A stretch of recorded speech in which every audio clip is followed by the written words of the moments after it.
ನಮಸ್ಕಾರ ಗೆಳೆಯರೇ, ಭಾಗ್ಯ GK story ಚಾನಲ್ಗೆ ನಿಮಗೆಲ್ಲರಿಗೂ ಆತ್ಮೀಯವಾದ ಸ್ವಾಗತ. ಚಾನಲನ್ನು ಸಬ್ಸ್ಕ್ರೈಬ್ ಮಾಡುವ ಮೂಲಕ ಈ ಕನ್ನಡತೆಯನ್ನು ಪ್ರೋತ್ಸಾಹಿಸಿ. ಭಾರತದ ಪ್ರಮುಖ ಜ್ಯೋತಿಷ್ಯರು ಪಂಡಿತ್ ಶ್ರೀ ಸಹದೇವ್ ಭಟ್ ನಿಮ್ಮ ಜೀವನದ ಸಮಸ್ಯೆಗಳಾದ ಪ್ರೀತಿ, ಪ್ರೇಮ, ಹೆಣ್ಣು ಅಥವಾ ಗಂಡು ವಶೀಕರಣ, ಸಂತಾನ, ಕೋರ್ಟ್ ಕೇಸ್ ಅಥವಾ ಸಾಲಬಾಧೆ, ಧನವಶ, ಹಣವಶ ಇನ್ನಿತರೆ ಯಾವುದೇ ಗುಪ್ತ ಸಮಸ್ಯೆಯಾಗಿರಲಿ ಕೆಲವೇ ನಿಮಿಷಗಳಲ್ಲಿ ಶಾಶ್ವತ ಪರಿಹಾರ ಮಾಡಿ ಕೊಡಲಾಗುತ್ತದೆ. ಬೆಂಗಾಳಿ ಅಗೋರಿ ನಾಗಸಾಧುಗಳ ಜೊತೆ ವಿದ್ಯಾಭ್ಯಾಸ ಮುಗಿಸಿ ಗುರುದೀಕ್ಷೆ ಪಡೆದಿರುವ ಪಂಡಿತ್ ಶ್ರೀ ಸಹದೇವ್ ಭಟ್ ಅವರಿಗೆ ಈಗಲೇ ಕರೆ ಮಾಡಿ 9008881112. ಅತ್ತೆಯ ಜೊತೆ ಆಡಿದ ಗುದ್ದಾಟದ ರೋಮಾಂಚನಕಾರಿ ಘಟನೆ ಬಗ್ಗೆ ಹೇಳ್ತೀನಿ. ಯಾವಾಗಲೂ ತುಂಬಾ ಚಟುವಟಿಕೆಯಲ್ಲಿರುವವನು ಶಿವರಾಮ. ಅವನಿಗೆ ಮದುವೆಯ ವಯಸ್ಸು ಬಂದಾಗ ದೂರದ ಸಂಬಂಧಿಕರ ಹುಡುಗಿಯೊಬ್ಬಳನ್ನು ಕಂಡು ಮದುವೆ ಮಾಡಿದರು. ಅವನು ಮದುವೆಯಾದ ಹುಡುಗಿಯ ಹೆಸರು ಲತಾ. ನೋಡೋಕೆ ಅವಳು ತುಂಬಾ ಸುಂದರಿ. ಮದುವೆ ಚೆನ್ನಾಗಿ ನಡೆಯಿತು. ಹಾಗೆ ಪ್ರಥಮ ರಾತ್ರಿಗೆ ಮುಹೂರ್ತ ಕೂಡ ಫಿಕ್ಸ್ ಆಯಿತು. ಆ ದಿನ ಅವರ ಮೊದಲ ರಾತ್ರಿ ಲತಾಳ ತಾಯಿ ಗಿರಿಜಾ ಲತಾಳನ್ನು ತುಂಬಾ ಸುಂದರವಾಗಿ ಅಲಂಕರಿಸಿದರು.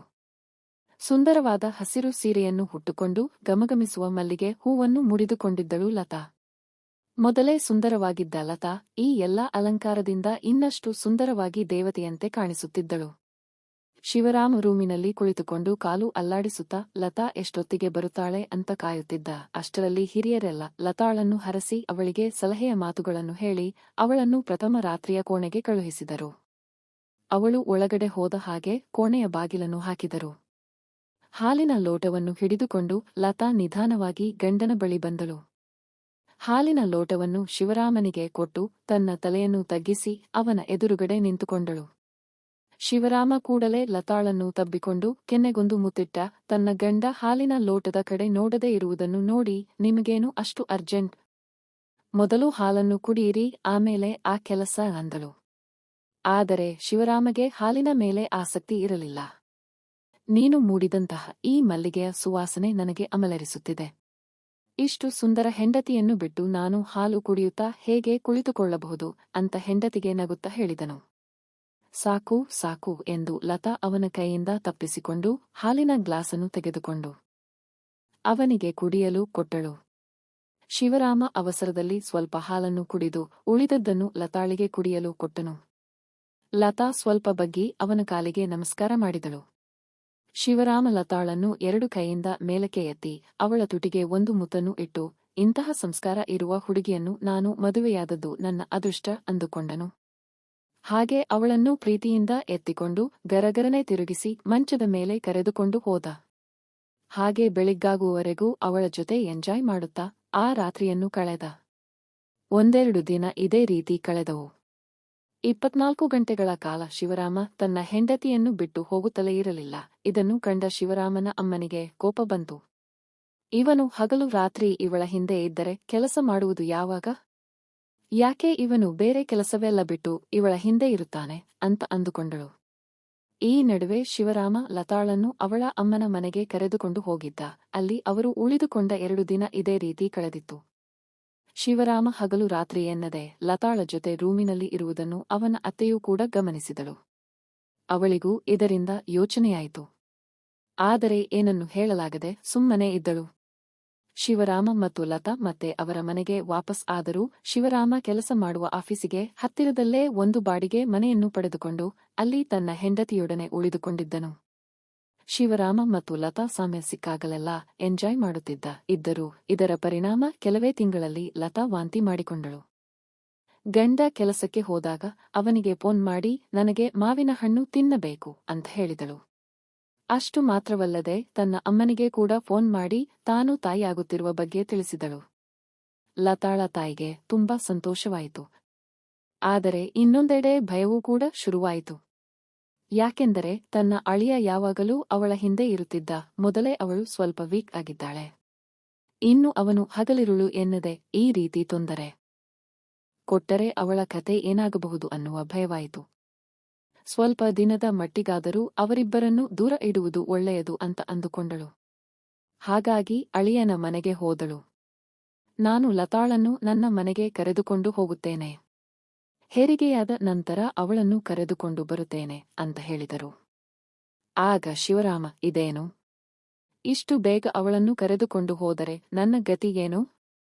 ಅವಳು ಇನ್ನೂ ಕೆಲವು ತಿಂಗಳು ಇಲ್ಲೇ ಇರಲಿ ಅಂತ ಹೇಳಿದನು. ನೋಡಿ ಅಳಿಯ, ಅಂದ್ರೆ ಹಗಲು ರಾತ್ರಿ ನಿದ್ದೆ ಇಲ್ಲದೆ ಅವಳ ಕತೆ ಏನಾಗಿದೆ, ಅವಳ ಮುಖ ಹೇಗಾಗಿದೆ ನೋಡಿ. ಇದೇ ರೀತಿ ಮುಂದುವರೆದರೆ ಇವಳ ಆರೋಗ್ಯದ ಗತಿ ಏನು? ಡೆಲಿವರಿಗೂ ಕೂಡ ಪ್ರಾಬ್ಲಮ್ ಆಗಬಹುದು ಎಂದು ಗಿರಿಜಾ ಹೇಳಿದರು. ನೀವು ಸ್ವಲ್ಪ ದಿನ ಹೋಟೆಲಿನಲ್ಲಿ ಊಟ ಮಾಡಿ ಅಡ್ಜಸ್ಟ್ ಮಾಡಿಕೊಳ್ಳಿ. ಆಮೇಲೆ ಅವಳು ಹೇಗಿದ್ದರೂ ಇಲ್ಲಿಗೆ ಬರುತ್ತಾಳೆ. ಯಾವಾಗಲೂ ನಿಮ್ಮ ಜೊತೆನೇ ಇರುತ್ತಾಳೆ ಅಂತ ಗಿರಿಜಾ ಹೇಳಿದರು. ಹಾಗೆ ಲತಾಳನ್ನು ತನ್ನ ಜೊತೆ ಕರೆದುಕೊಂಡು ಹೋದರು. ಶಿವರಾಮ ಯಾವಾಗಲೂ ಹೆಂಡತಿಯ ಜೊತೆಯೇ ಇದ್ದುದರಿಂದ ಅವನಿಗೆ ಅದರ ರುಚಿ ಹತ್ತಿತ್ತು. ಕತ್ತಲಾದರೆ ಸಾಕು, ಶಿವರಾಮಗೆ ನಿದ್ದೆ ಬರ್ತಿರಲಿಲ್ಲ. ರಾತ್ರಿ ಇಡೀ ಹೆಂಡತಿಯೊಂದಿಗೆ ವಿಡಿಯೋ ಕಾಲ್ನಲ್ಲಿ ಮಾತನಾಡುತ್ತಿದ್ದ. ಹೀಗೆ 10 ದಿನಗಳು ಕಳೆದವು. ಲತಾ ಇಲ್ಲದೆ ನನಗೆ ಬದುಕಲು ಸಾಧ್ಯವಿಲ್ಲ. ಅದೇನೇ ಆಗಲಿ ನಾನು ನಿಮ್ಮ ಮನೆಗೆ ಬರುತ್ತೇನೆ ಅಂತ ಹೆಂಡತಿಗೆ ತಿಳಿಸಿದ. ಅಲ್ಲಿಂದ ತನ್ನ ಅತ್ತೆಯ ಮನೆಗೆ ಹೊರಟುಬಿಟ್ಟ. ತನ್ನ ಗಂಡ ಬರುತ್ತಿದ್ದಾನೆ ಅನ್ನುವ ಸಂತೋಷ ಲತಾಗೂ ಕೂಡ ಇತ್ತು. ಅವಳಿಗೂ ಗಂಡನಿಲ್ಲದೆ ಇರಲು ಕಷ್ಟವಾಗುತ್ತಿತ್ತು. ಅತ್ತೆ ಮನೆಯನ್ನು ಸೇರಿದ ಶಿವರಾಮ ಅತ್ತೆ ಚೆನ್ನಾಗಿದ್ದೀರಾ ಅಂತ ಮಾತನಾಡಿಸಿ ನೇರವಾಗಿ ಲತಾಳ ಕೋಣೆಗೆ ಹೋದ. ಅವಳು ಅಲ್ಲಿರಲಿಲ್ಲ. ಅವನ ಅತ್ತೆ ಅವನಿಗೆ ಕುಡಿಯಲು ನೀರು ತಂದುಕೊಟ್ಟರು. ಈ ನೀರೆಲ್ಲ ಯಾಕೆ? ನನಗೆ ನನ್ನ ಹೆಂಡತಿ ಬೇಕು. ಏನ ಮಾಡುತ್ತಿದ್ದಾಳೆ ಅಂತ ಮನಸ್ಸಿನಲ್ಲಿ ಅಂದುಕೊಳ್ಳುತ್ತಾ ಅತ್ತೆಗೆ ಲತಾ ಎಲ್ಲಿ ಹೋಗಿದ್ದಾಳೆ ಅಂತ ಕೇಳಿದ. ಅತ್ತೆ, ಅವಳು ಸ್ನಾನ ಮಾಡುತ್ತಿದ್ದಾಳೆ, ಇನ್ನೇನು ಬರುತ್ತಾಳೆ ಅಂತ ಹೇಳಿ ಹೋದರು. ಅಷ್ಟರಲ್ಲಿ ಲತಾ ಸ್ನಾನ ಮಾಡಿಟ್ಟು ಹೊರಗೆ ಬರುತ್ತಿದ್ದಳು.